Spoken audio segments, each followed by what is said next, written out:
Assalamualaikum warahmatullahi wabarakatuh. Waalaikumsalam warahmatullahi wabarakatuh. Buya, saya mau bertanya,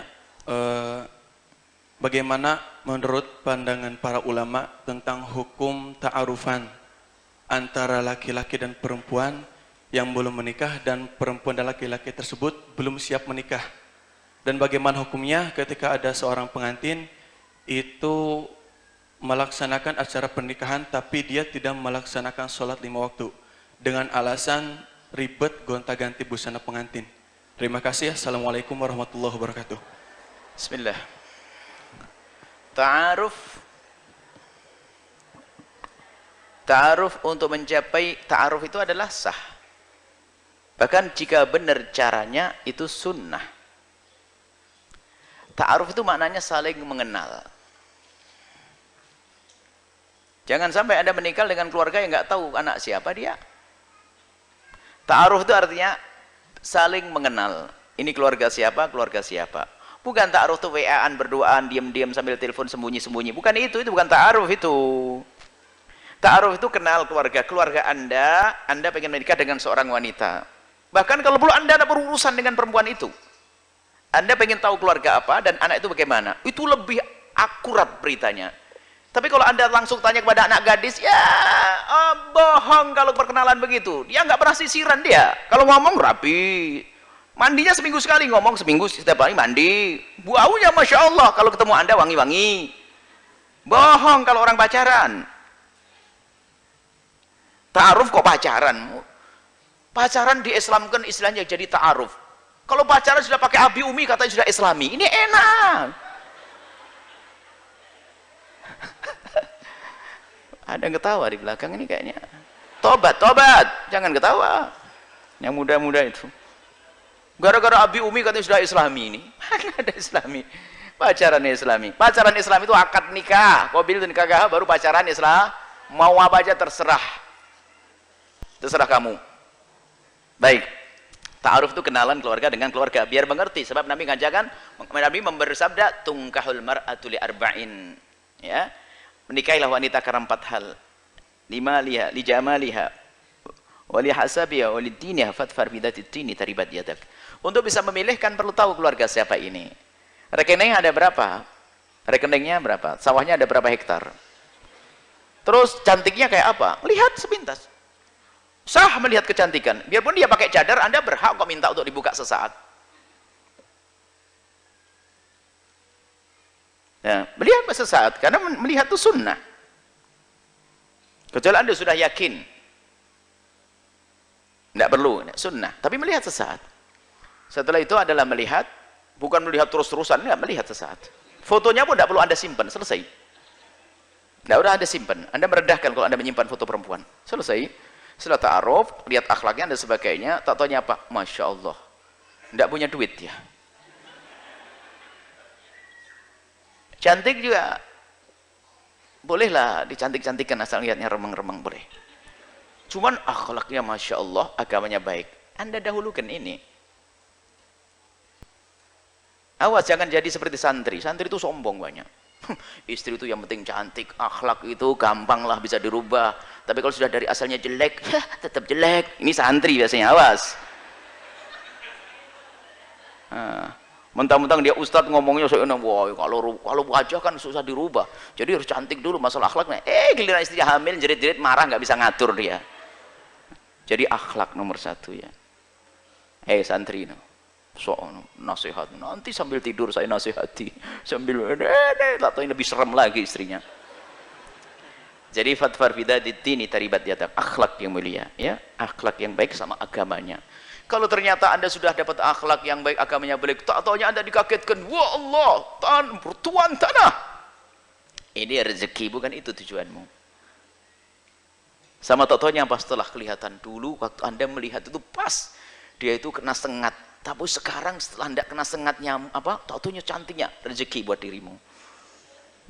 Tapi ingat, jangan hanya melihat kecantikannya saja, jangan melihat hartanya saja, jangan melihat pangkatnya saja, awas takut tertipu nanti. Fadfar bidatitini taribat yadak. La ta'aruf itu untuk mengenal itu. Kalau sudah mengenal itu lebih akurat. Sampai mengatakan, kalau Anda pengen tahu sifatnya seorang perempuan, jangan bertanya dia.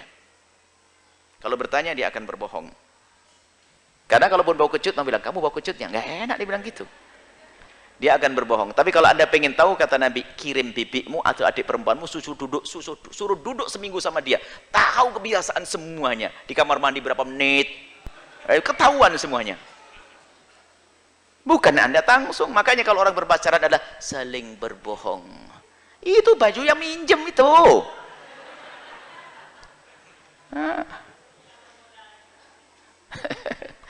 Motornya minjem, rental, Grab. Ayo, gayanya kayak bos begitu. Kartu nama buatan, direktur apa palsu, dicari nggak ada. Awas kalau pacaran begitu. Tapi setelah tahu keluarga baru benar. Itu ta'aruf. Baru setelah itu, setelah ada kecocokan, baru masuk wilayah khidbah, meminta. Setelah minta pun belum halal. Anda masih tidak boleh berurusan dengan perempuan itu. Baru setelah itu akad nikah. Setelah itu terserah Anda. Baik, kemudian setelah itu di dalam pernikahan enggak sholat, na'udzubillah. Mana keberkahan nikah jika Anda tidak sholat? Akan kami hadirkan kemurahan bagi pengantin yang lagi dandan. Tentunya dandan untuk yang syar'i, bukan dandanan yang ngaco. Buka perut, buka ini semuanya. Itu yang bodoh suaminya, istrinya dipamerin sama orang.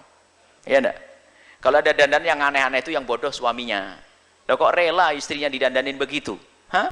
Perut istrimu dilihat oleh orang lain mau? Ya enggak mau. Maka dandanan pengantin ada yang aneh-aneh. Tapi kalau dandanan syar'i ada. Jika dalam keadaan jadi pengantin, Anda boleh menjamak sholat biar tidak meninggalkan sholat. Duhur dikumpulin sama asar, ya. Sholat duhur dulu, ya. Langsung dijamak sama asar. Terus maghrib biar berlalu, jam 12 malam resepsinya selesai, baru sholat isya sama maghrib. Boleh dijamak, ya. Dikabari ini, jangan sampai meninggalkan sholat. Masih kesulitan. Tidak tahu resepsinya model apa kalau sampai nggak bisa sudah begitu ini.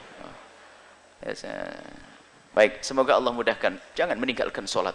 Bukan saja urusan sholat. Resepsi pernikahan adalah disitulah doa akan dipanjatkan. Maka jangan sampai Anda usir malaikat di saat resepsi pernikahan dengan acara resepsi pernikahan yang melanggar syariat, yang malaikat pada lari, malaikat rahmat pada lari. Dengan membuka aurat segala macam di situ, hati-hati. Apalagi mengundang hiburan-hiburan yang menjauhkan dari rahmat Allah. Nasib buruk. Nasib buruk. Nggak enak sama besan. Anda punya prinsip urusan besan ini. Anda punya prinsip dong. Kalau mau ya begini, kalau mau karena syariat perlu ditegakkan. Ini kadang-kadang kalah sama besan, nggak enak. Besan. Belum apa-apa sudah kalah dalam urusan syariat, selanjutnya Anda akan kalah nanti. Nggak syar'i. Karena apa? Agar berkah. Sudah begitu kata minta doanya, ustadznya doa kayak apa? Nggak diamini oleh malaikat. Malaikat rahmannya sudah pergi. Ustadznya mah juga ngedumel, ya Allah, mending nggak datang begini, astagfirullah. Hati-hati, pernikahan sekali. Justru karena pernikahan sekali bikin sesyar'i mungkin agar ada keberkahan. Cuman orang salah berpikir, pernikahan sekali kok, ya udahlah apa aja deh, sekali kok, yang bebas deh, sekali tok, pas masuk neraka sekalinya. Na'udzubillah, nggak berkah lagi, na'udzubillah ya. Anda rubah pernikahan yang syar'i, yang benar. Tanya petunjuk seperti apa, dipilah laki perempuan. Kemudian pengantinnya juga menutup aurat yang benar dan seterusnya. Ada cara-cara yang diridhoi oleh Allah Subhanahu wa taala. Wallahu a'lam bissawab.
Swastiastu. Om Awigenam Astu Namo Sidam. Om Anubadrah Kertawiantu Wiswata. Om Hyang Widi. Semoga pikiran yang baik datang dari segala arah penjuru. Umat sedharma yang berbahagia, puji astunggara kita haturkan kehadapan ide Sang Hyang Widiwasa, karena atas asung kertawara nugrahanya lah, walaupun di masa pandemi COVID-19, kita masih diberikan kesehatan tak kurang suatu apapun. Umat sedharma yang berbahagia, era milenial merupakan era di mana zaman semakin tidak menentu. Di era ini, generasi muda Hindu mulai kehilangan arah dalam meniti kehidupannya. Realitas yang terjadi di tengah-tengah remaja Hindu di era ini, mereka saling menjalin asmara satu dengan yang lain dalam masa Brahmacari, di mana masa Brahmacari merupakan masa di mana kita harus menuntut ilmu. Lalu pertanyaannya, apakah pacaran tidak diperbolehkan dalam ajaran agama Hindu? Umat sedharma yang terkasih, pacaran merupakan suatu hal di mana kita dapat mengasah sebuah cinta dan juga menguji sebuah kesetiaan. Dalam ajaran agama Hindu pun tidak ada sloka yang menyebutkan bahwasanya pacaran adalah sebuah hal yang dilarang. Akan tetapi, perlu sekali kita mengetahui batasan-batasan yang ada di dalamnya. Seperti halnya, tidak boleh berzinah atau seks bebas. Yang mana ini sudah dijelaskan dalam Sarasa Muscaya Sloka 76 yang menjelaskan bahwa ada tiga hal yang tidak boleh dilakukan dalam ajaran agama Hindu, yakni berzinah, mencuri, dan juga membunuh. Umat sedharma yang terkasih, dalam Manawa Dharma Sastra Sarga 8 Sloka 357 ditegaskan bahwa upacara kriya kelih separso busana wasasan saha katuwasanam caiwa sarwam samgrahanam samriam, yang artinya memberikan sesuatu yang merangsang pada wanita yang konteksnya bukan istri, bercanda cabul dengannya, memegang busana dan hiasannya, berdua dalam satu kamar dengannya, sama hukumnya dengan berzina. Dari sloka tersebut dijelaskan bahwa hal-hal yang mendekati zina sangatlah dilarang dalam ajaran agama Hindu. Oleh karenanya, dalam ajaran agama Hindu tidak pernah melarang secara dogmatis, akan tetapi melalui sebuah etika. Dalam hal pacaran, niatnya harus baik untuk saling mengenal dan menumbuhkan rasa cinta. Prosesnya pun harus baik agar kita semua terhindar dari jebakan nafsu atau kama. Pemirsa yang budiman, kama merupakan sebuah keinginan yang begitu besar, yang diibaratkan seperti seekor kuda yang menarik keretanya hingga mencapai sebuah tujuan. Pemirsa yang berbahagia, seperti halnya dalam kisah Ramayana, diceritakan bahwa Rama bergetar hatinya ketika bertemu dengan Sita. Rasa cintanya terus tumbuh dan terpelihara hingga ia berhasil mempersunting Sita ketika ia mampu memenangkan sayembara yang diadakan oleh ayah Sita. Dari cerita tersebut, kita sebagai generasi muda hendaknya harus mampu menjaga kesucian cinta tersebut. Jangan sampai nafsu birahi menguasai cinta tersebut. Karena siapapun itu yang mampu terlepas dari belenggu nafsu birahi, ia merupakan orang yang sangat bijaksana. Karena mereka yang terbelenggu oleh pikiran sesat, kemudian pasti akan mempunyai keinginan sesat, lalu berusaha menjadi sesat, dan akhirnya mencintai kesesatan itu. Demikian Dharma Wacana yang dapat saya sampaikan. Semoga dapat bermanfaat. Saya akhiri dengan mengucapkan Parama Santi. Om Santi Santi Santi Om.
Halo sayang. Halo sayang. Pasti baru bangun kan? Pasti main game semalaman. Iya. Ada apa sayang?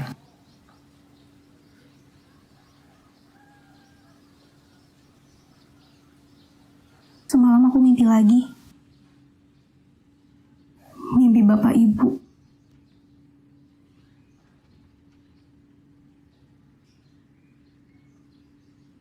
Mereka tersenyum padaku.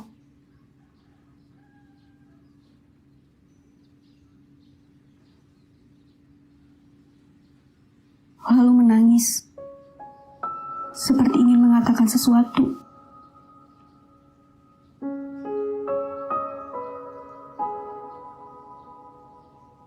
Saat aku dekati,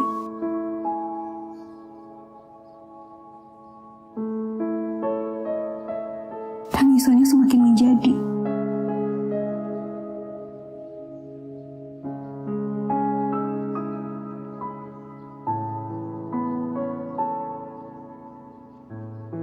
Aku takut. Itu kan cuma mimpi sayang. Udah, kamu gak usah khawatir. Mungkin kamu lagi kangen aja sama mereka.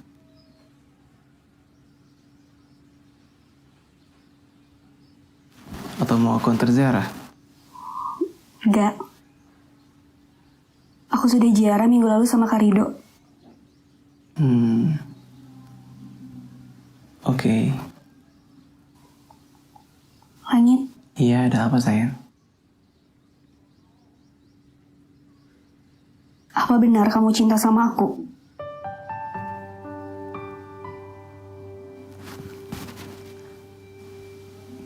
Kamu nelpon jam segini? Cuma mau tanya itu doang? Gak boleh tanya ya? Ya boleh, cuman 4 tahun ini aku kurang apa? Aku selalu ada buat kamu kan? Aku juga perhatian banget sama kamu. Iya, tapi hubungan kita ini arahnya kemana? Maksud kamu? Mau sampai kapan kita kayak gini terus?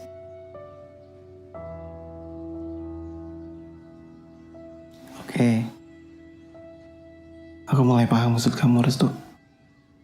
Langit, Iya, jujur sama aku. Kapan kamu nikahin aku?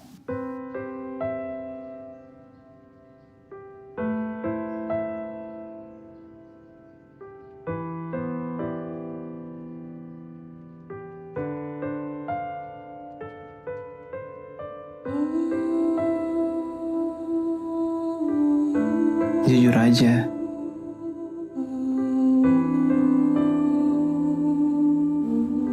Saat ini aku belum siap menikah.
Kamu ini sebenarnya kenapa sih?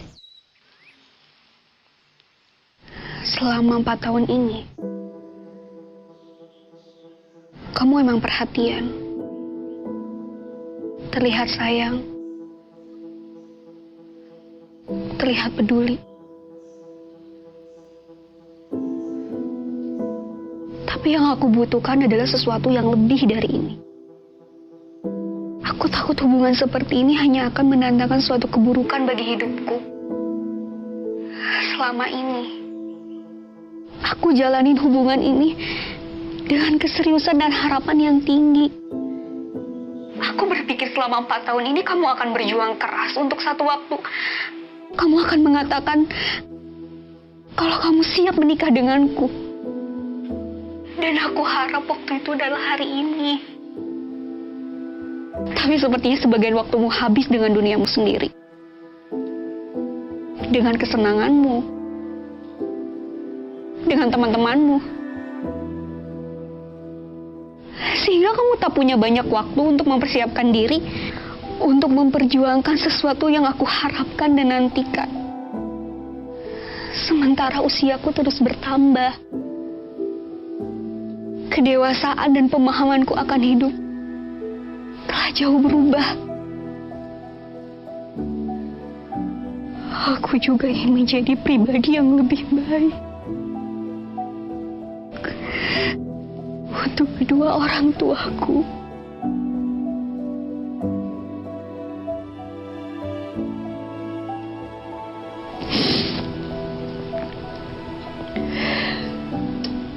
Kamu tahu, Langit?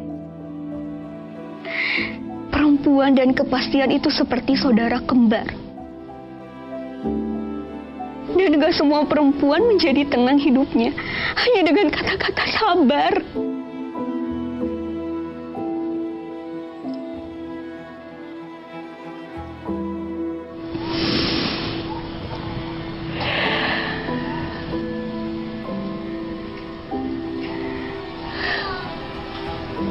Kalau seperti ini terus, sepertinya hubungan kita tak perlu dilanjutkan.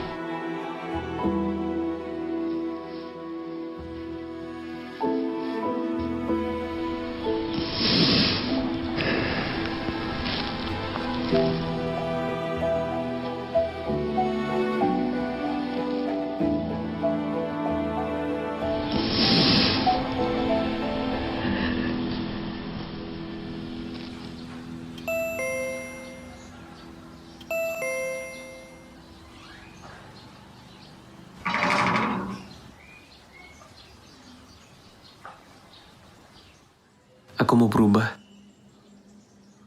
Dan aku mau memperjuangkan kamu.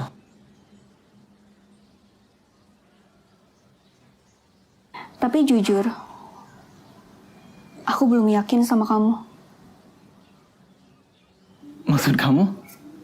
Memangnya kita benar-benar sudah saling mengenal? Aku benar-benar gak paham deh maksud kamu, Restu.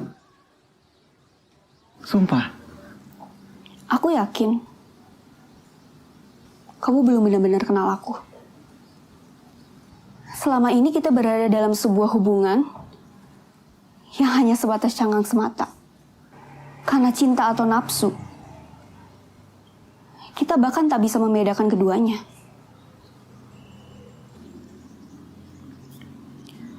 Oke. Lalu apa yang harus kita lakukan? Ta'aruf. Aku mau kita ta'aruf dulu. Ta'aruf?